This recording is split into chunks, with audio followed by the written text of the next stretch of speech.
નમસ્કાર દર્શક મિત્રો, સિટી ન્યૂઝમાં આપ સૌનું સ્વાગત છે। સમાચારોની શરૂઆત કરતા પહેલા એક નજર આજના મુખ્ય સમાચારો પર। ખાનવેલમાં રાષ્ટ્રીય સેવા યોજનાનો વિશેષ શિબિર યોજાયો।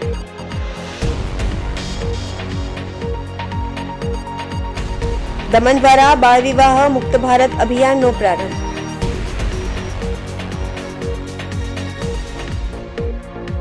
દમણની નિફ્ટ કોલેજમાં એક world audio visual and entertainment summit જાગૃતતા કાર્યક્રમનું આયોજન। વાપીમાં 266 કેવી વીજ સબસ્ટેશનનું ભૂમિપૂજન કર્યું। હવે સમાચાર વિગતવાર જોઈએ। મરાઠી અને ગુજરાતી માધ્યમમાં સરકારી ઉચ્ચતર માધ્યમિક શાળા ખાનવેલમાં રાષ્ટ્રીય સેવા યોજનાનો વિશેષ શિબિર યોજાયો હતો। આ વિશેષ શિબિરમાં દરરોજ 3 સત્રોનું આયોજન કરવામાં આવ્યું હતું।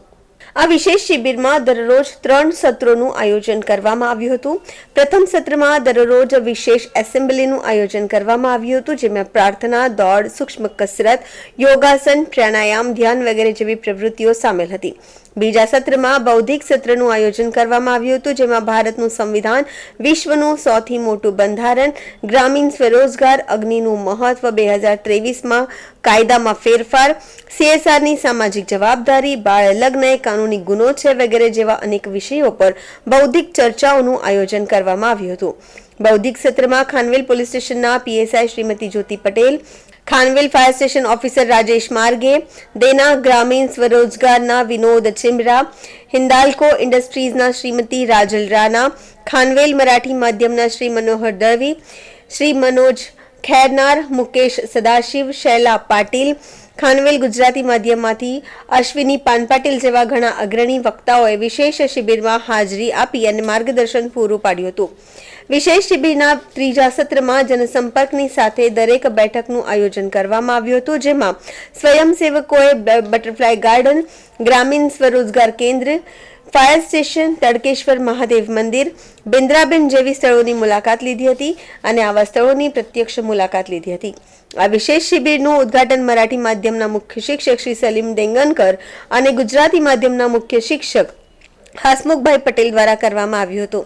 આ કેમ્પને સફળ બનાવવા માટે શ્રી સુરેશ રમેશ ખશી, રાષ્ટ્રીય સેવા યોજના કાર્યક્રમ અધિકારી મરાઠી માધ્યમ શ્રીમતી કામિની ડોડિયા, રાષ્ટ્રીય સેવા યોજના કાર્યક્રમ અધિકારી ગુજરાતી માધ્યમ શ્રી રંજીત કુરકુટિયા, શ્રીમતી વૈશાલી સોનાવને, ફૂલચંદ ભોસલે જહેમત ઉઠાવી હતી।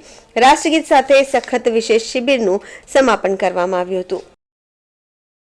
પ્રયાસ સંસ્થા દમણ દ્વારા બાળ વિવાહ મુક્ત ભારત અભિયાનનો પ્રારંભ કરવામાં આવ્યો છે। કડૈયા અને વરકુંડના ગ્રામજનોએ બાળ લગ્નના દૂષણને ડામવા શપથ લીધી છે। સમાજમાં બાળ લગ્નના દૂષણને દૂર કરવા આજરોજ પ્રયાસ સંસ્થા દમણ દ્વારા બાળ વિવાહ મુક્ત ભારત અભિયાનની શરૂઆત કરવામાં આવી છે। આ અભિયાન અંતર્ગત તારીખ 26 નવેમ્બરના રોજ દમણ ખાતે કડૈયા ગ્રામ પંચાયતમાં સરપંચશ્રીની હાજરીમાં આશરે 75 જેટલા ગ્રામજનોને બાળ લગ્નથી થતા નુકસાન વિશે માહિતી આપવામાં આવી હતી, તેમજ બાળ લગ્ન મુક્ત ભારત માટે શપથ લેવડાવવામાં આવ્યા હતા। ત્યારબાદ 27 નવેમ્બરના રોજ વરકુંડ ગામની આંગણવાડીમાં સરપંચ શ્રી, PHC સ્ટાફ અને વરકુંડ ગામની મહિલાઓ તેમજ બાળકોને બાળ લગ્નના દૂષણ વિશે માહિતી આપવામાં આવી હતી। ઉપસ્થિત સૌએ બાળ વિવાહ ન કરવા, જે જગ્યાએ બાળ વિવાહ થતા હોય છે તેમાં હાજર ન રહેવા અને બાળ વિવાહ થતા હોય તો સરકારને તેની જાણ કરવાની પ્રતિજ્ઞા લીધી હતી। પ્રયાસ સંસ્થા દમણ, દાદરાનગર હવેલી, અમદાવાદ, સુરત, વડોદરા, ખેડા, બનાસકાંઠા સહિત દેશના 14 રાજ્યોમાં બાળ સુરક્ષાના ક્ષેત્રે કામગીરી કરી રહી છે। આપણે સૌ સાથે મળીને બાળ લગ્ન મુક્ત ભારતનું સ્વપ્ન સાકાર કરીએ। ઉપરોક્ત કાર્યક્રમ ગુજરાત નેશનલ લો યુનિવર્સિટીનો નથી, તેનું આયોજન પ્રયાસ દમણ દ્વારા કરવામાં આવ્યું હતું। બાળ સુરક્ષાના કાર્યમાં પ્રયાસને ટેકો આપવાના આશયથી તેનું આયોજન પ્રયાસ દમણ દ્વારા કરવામાં આવ્યું હતું।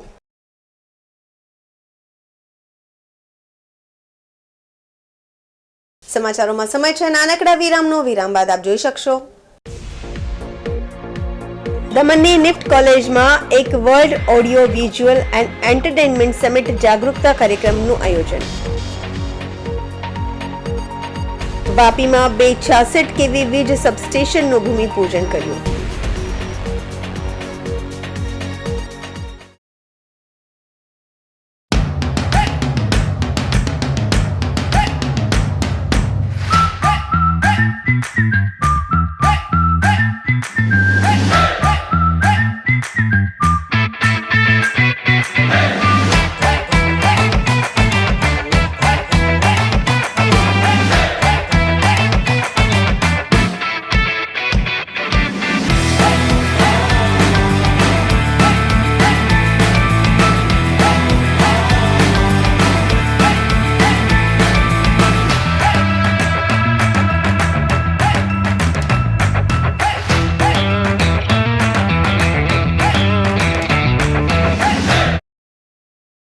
Super Tire, a lifestyle tire store.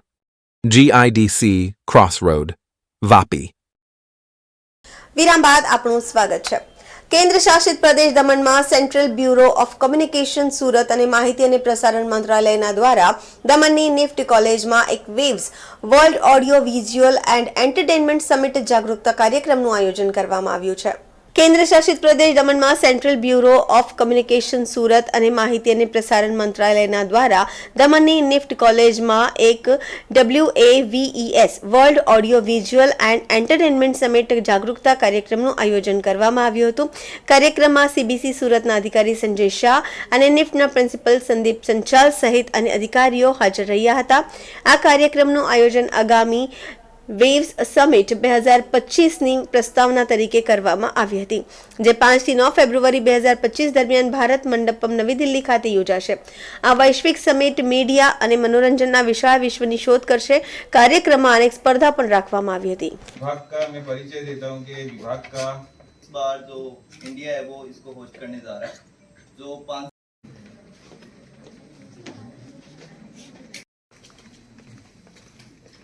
Ladies and gentlemen,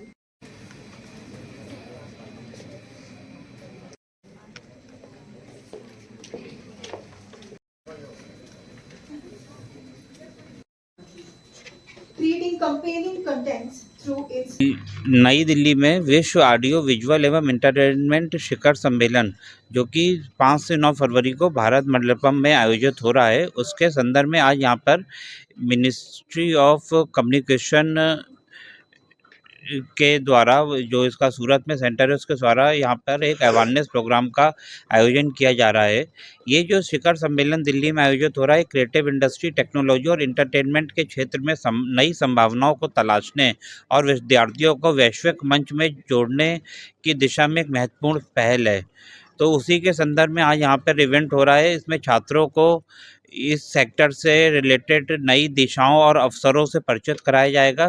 और न केवल ये बशर्ते यह दमन के क्षेत्र में जो नौजवान हैं, युवा हैं, इंजीनियरिंग कॉलेज के, निफ्ट के और पॉलिटेक्निक के, उन बच्चों को भी इस सेक्टर के बारे में अवगत कराया जाएगा. ये हमारा उद्देश्य है कि निफ्ट के छात्र वैश्विक मंच पर अपनी पहचान बनाएं और भारतीय संस्कृति एवं डिजाइन को नई ऊंचाइयों तक ले जाएं. आज हमें यहाँ सालसा की तरफ से हमने एक लीगल एड कैंप ऑर्गेनाइज़ किया था, जिसमें बहुत सारे महिलाओं से रिलेटेड मुद्दे जैसे डोमेस्टिक वायलेंस एक्ट से और प्रोहिबिशन ऑफ डावरी एक्ट, फिर sexual harassment at work place और मेंटेनेंस किस तरह से महिलाएं मांग सकती है सेक्शन 125 ऑफ CRPC में, इन सब मुद्दों पे हमने चर्चा करी. और काफ़ी दामिनी वुमेन फाउंडेशन ने काफ़ी कोऑपरेशन दिया उसमें. काफ़ी इसका उद्देश्य ये है कि जो हमारे सोसाइटी में महिलाएं हैं वो एम्पावर्ड हों, वो अपने राइट्स को पहचानें, जिससे कि अगर वो इस तरह का कुछ भी अन्याय, जिस तरह से आज हमारे वकील साथियों ने जानकारी दी, डोमेस्टिक वायलेंस उनके साथ हो रहा है या दहेज के लिए उनको प्रताड़ित किया जा रहा है या कहीं वर्क प्लेस पे उनके साथ कुछ गलत हो रहा है या उन्हें फाइनेंशियल हेल्प की ज़रूरत है लेकिन पति उनको दे नहीं रहा है, तो इन सब अवस्था में वो इसका लाभ उठा सके. इसलिए इस तरह से ये जो हम लोग ने आज स्पीच दिया उनको मदद मिल सकती है. કેન્દ્ર શાસિત પ્રદેશ દમણમાં રાજ્ય કાનૂની સેવા સત્તા મંડળ દમણ દ્વારા એડવોકેટ બાર એસોસિએશન દામિની મહિલા ફાઉન્ડેશનના સહયોગથી કાનૂની જાગૃતિ કાર્યક્રમનું આયોજન કરવામાં આવ્યું. કેન્દ્ર શાસિત પ્રદેશ દમણમાં રાજ્ય કાનૂની સેવા સત્તા મંડળ દમણ દ્વારા એડવોકેટ બાર એસોસિએશન દામિની મહિલા ફાઉન્ડેશનના સહયોગથી કાનૂની જાગૃતિ કાર્યક્રમનું આયોજન કરવામાં આવ્યું હતું. દામિની મહિલા ફાઉન્ડેશનના ઓડિટોરિયમમાં આ કાર્યક્રમનું આયોજન કરવામાં આવ્યું હતું, જેમાં મોટી સંખ્યામાં મહિલાઓ હાજર રહી હતી. મહિલાઓ માટે ઉપયોગી કાયદાઓ જેવા કે protection of woman from sexual harassment at work place act, દહેજ પ્રતિબંધ અધિનિયમ, એડવોકેટ દ્વારા ઘરેલું હિંસા, ભરણ પોષણ અધિનિયમ અને અન્ય માહિતી વિશે માહિતી આપવામાં આવી હતી. કાર્યક્રમમાં એડવોકેટ સીમા હંસરાજ, દીપિકા ટંડેલ, અલ્પા મોદી, વેણિકા પણ ઉપસ્થિત રહ્યા હતા. દામિની મહિલા ફાઉન્ડેશનના પ્રમુખ સિમ્પલબેન ટંડેલ પણ ઉપસ્થિત રહ્યા હતા.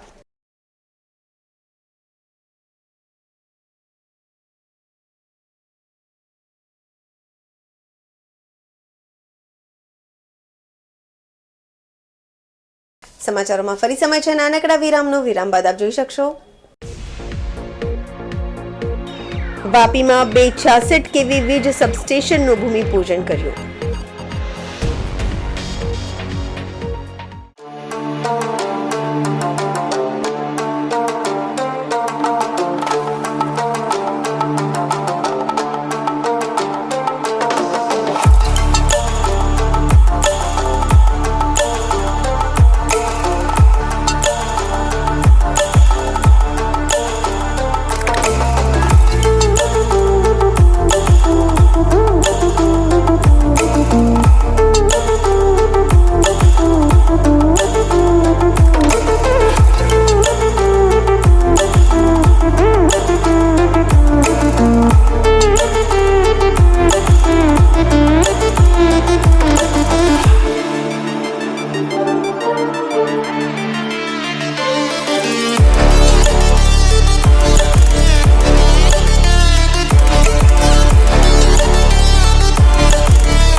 બાદ ફરી આપણું સ્વાગત છે.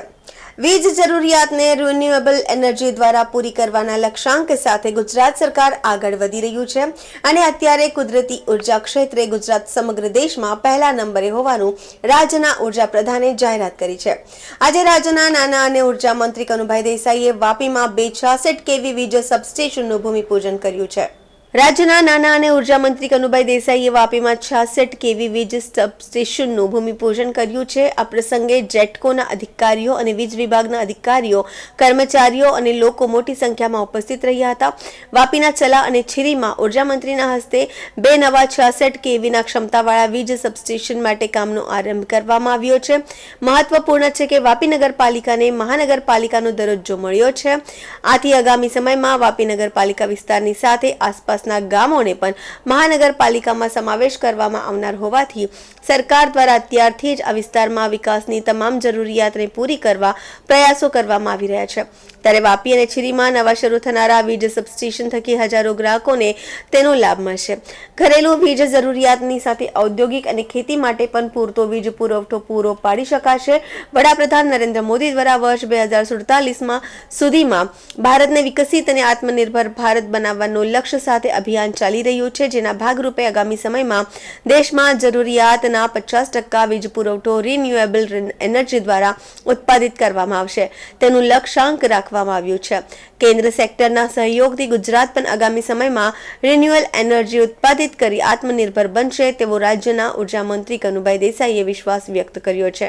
ભૂમિપૂજન વિધિ અને પેટ્રોકેમિકલ્સ ના વરણ હસ્તે તથા આપણા લોકલાડીના નેતા श्री धवलभाई की शुरुआत करीश. छूले आसमां जमी की तलाश मत कर, मजाले जिंदगी का खुशियों. एक बार मंच ઉપર બિરાજમાન સર્વે મહાનુભાવોના તથા આપ સૌના આગમનને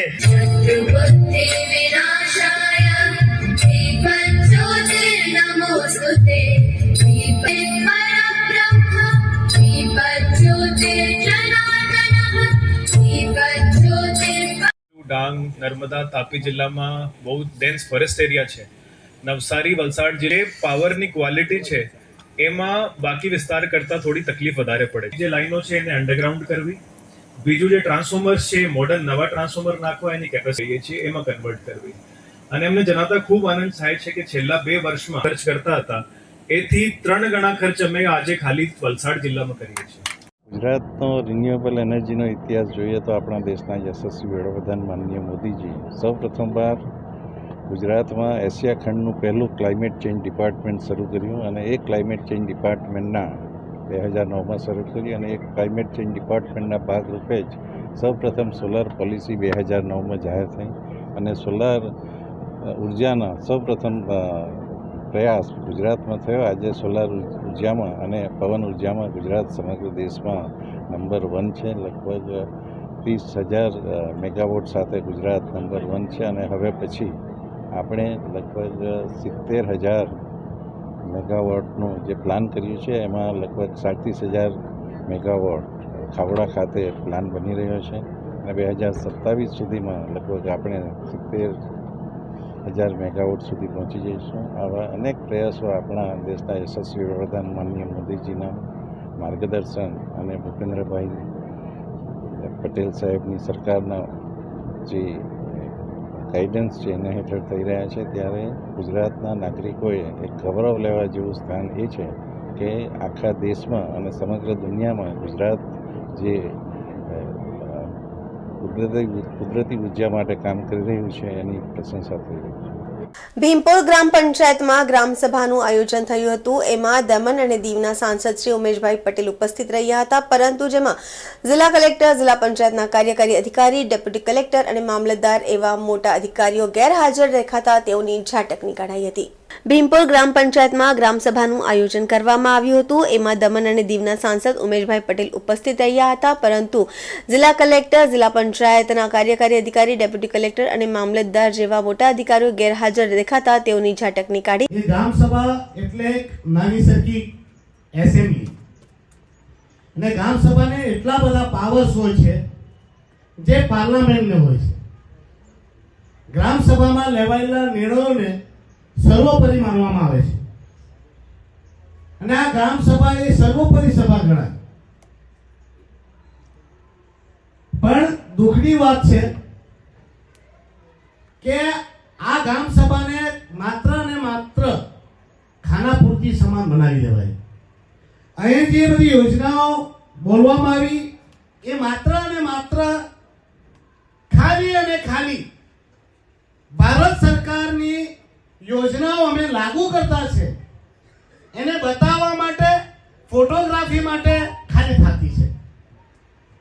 પહેલા જ્યારે ગ્રામસભા થતી ત્યારે તમે જોયું હોય તો તમામ કલેક્ટર થી લઈને તમામ અધિકારીઓ આવતા અને દરેક યોજનાઓની માહિતી આપતા અને જે ઠરાવો લેવાતા એમાંથી 90% ઠરાવો ઇમ્પ્લિમેન્ટ થતા. સમય બદલાયો ને હવે અધિકારીઓ મીટિંગમાં નહીં આવે, ઓફિસમાં બેહીને સંચાલન કરે અને પછી પાછા નવા નાટક લાવે. સરકાર આપકે દ્વાર ને પલાઠી વાળીને પાછા નીચે બેસી જાય. ખાલી તેની ફોટોગ્રાફી. અરે જ્યાં તમારે યોજનાઓ ઇમ્પ્લિમેન્ટેશન કરવાની, જે યોજનાઓ લોકોને બતાવવાની અને તે યોજનાઓની માહિતી સાથે સાથે તે યોજનાઓનો લાભ લે કેવી રીતે તે રીતની કામગીરી કરવાની, તેની જગ્યાએ માત્ર અને માત્ર ખાનાપુર. આ અધિકારીઓ 2 વર્ષ 3 વર્ષ આવવાના ને જવાના. હા, એક બેહાલો છે તે ડોમિસાઇલ લઈને જવાનો, પણ બધા જવાના જ. આ જનતા આપણી છે ને આપણા જ ભાઈ બહેન છે ને આપણે જ આ લોકોને આપવાનું છે.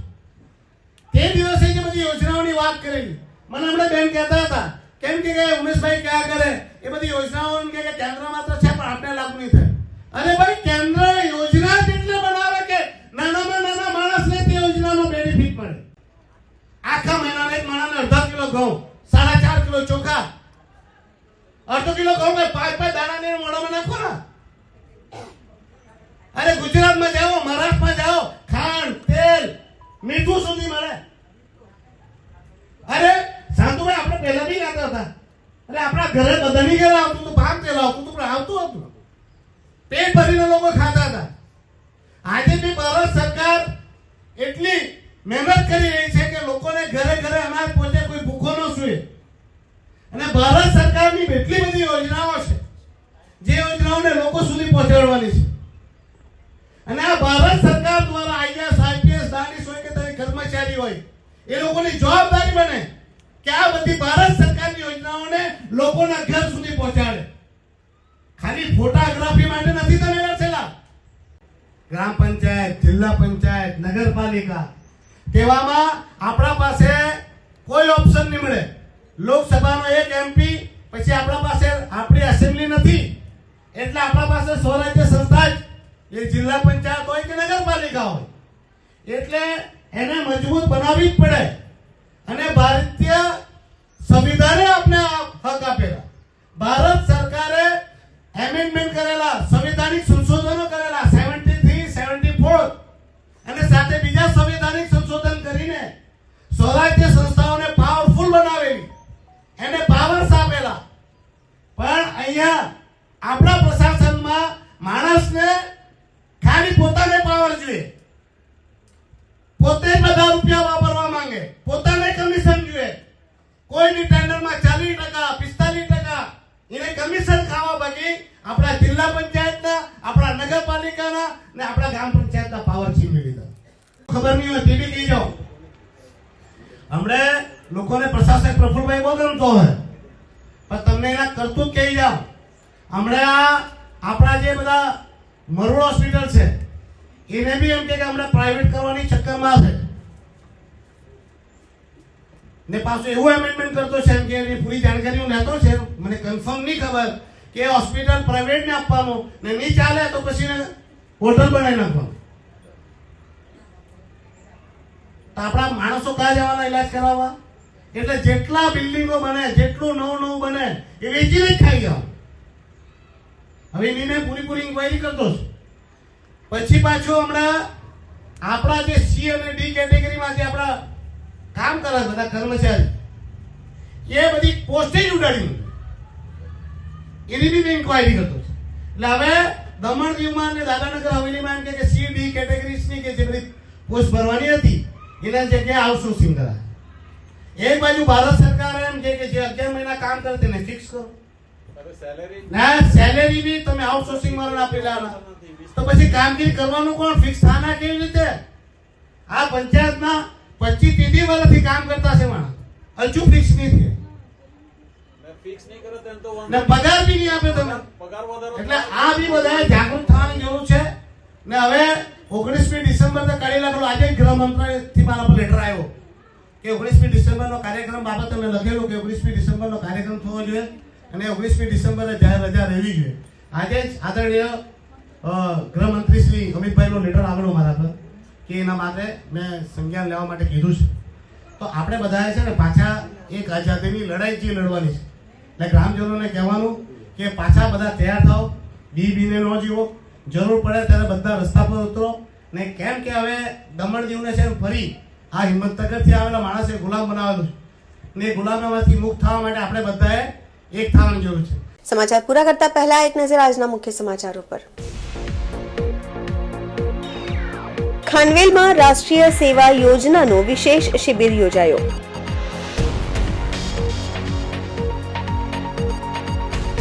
દમણ દ્વારા બાળ વિવાહ મુક્ત ભારત અભિયાનનો પ્રારંભ.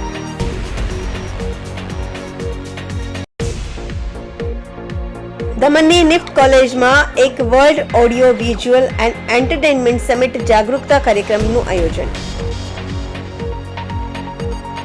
વાપીમાં 266 kV વીજ સબસ્ટેશનનું ભૂમિપૂજન કર્યું. તો આ હતા અત્યાર સુધીના સમાચાર. જોતા રહો સિટી ન્યૂઝ. નમસ્કાર.